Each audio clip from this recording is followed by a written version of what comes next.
Hi, my name is Layla Adams, and for my media bias project, I analyzed how different news organizations covered the possible TikTok bans in the United States. For my paper, I compared two news articles, one from BBC News and the other one from CNN. Both articles discussed the same political issues, but I looked at how each outlet presented information differently and where the media bias influenced how audiences understand the topic. Through this project, I learned that even factual news reporting can still shape opinions depending on how information is framed. Media bias happens when news organizations present information in ways that influence how people interpret events rather than remaining completely neutral. Using the All Sides Guide, I focus on two types of bias: framing bias and selective bias. Framing bias is when media changes how an issue feels, emphasizing certain angles and languages. Selective bias happens when journalists chooses when facts, sources, and perspective to include or leave out. Before this assignment, I thought bias only meant fake news and opinions. but I learned that bias can exist even in professional news reporters. The BBC News article mainly focuses on national security concerns. It explains that U.S. landmarkers worry TikTok can allow foreign data collectives or influence operations.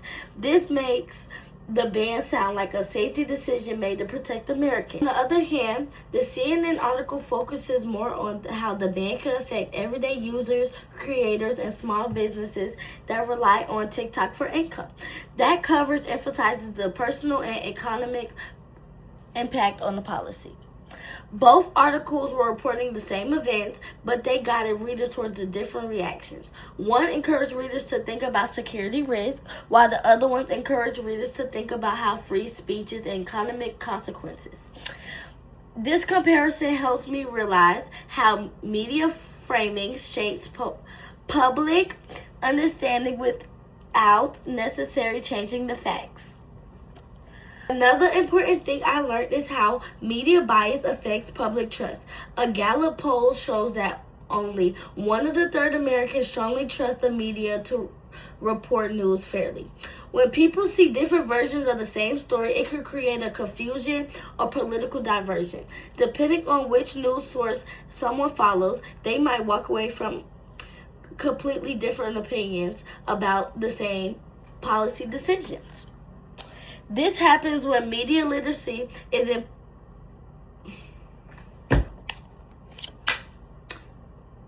This is why media literacy is important today.